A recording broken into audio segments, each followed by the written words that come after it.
Let's look at an even smaller animal, the honeybee. Harvard University researchers decided to find out how smart are honeybees. Now, if you think about this small little creature, its brain is not much bigger than a grain of sand. I mean, human brains are thousands of times bigger. So how smart could this little animal be? Well, the researchers wanted to find out. So they decided they'd have some hives and they would put a very rich source of food and move it several hundred feet from the hive, and then time how long does it take the honeybees to find it. Well, honeybees, we've known this for a long time, are actually quite innovative. So when a single bee finds a good source of food, it comes back to the hive, gets amongst all the other bees, and it does this little dance. It actually will wiggle its butt and move forward in a certain direction, all right? Now, that's not just a funny little dance. It turns out it is giving a coded message to the rest of the bees.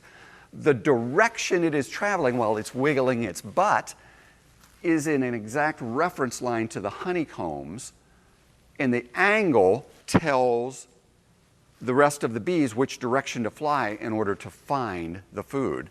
And the number of times it goes around in a circle tells them how far away the food is based on the angle of the sun and the angle of the honeycombs. So this is a complicated communications system. It's a communication system.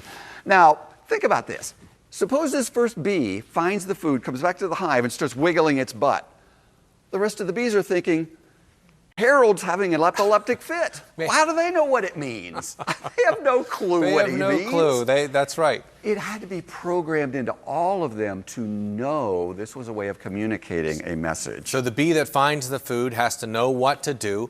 When he does it and where he does it, the other bees have to know how to interpret it. Right. All of that has to be in place. So they tried this. They moved the food, the bee came back. It took less than 10 minutes for the rest of the bees to then come and find the food.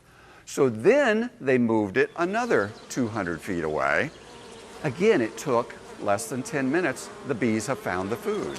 They did it a third time. Within 10 minutes, the bees found the food. Ah, this is what I love. While the researchers were studying the bees were studying the researchers.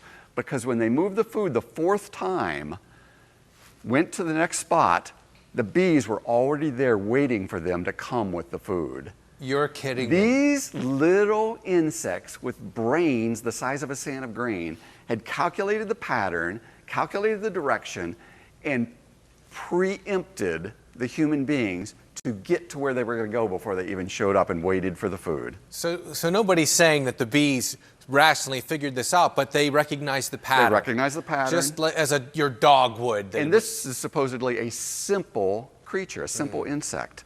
They're actually made brilliant to do what they do.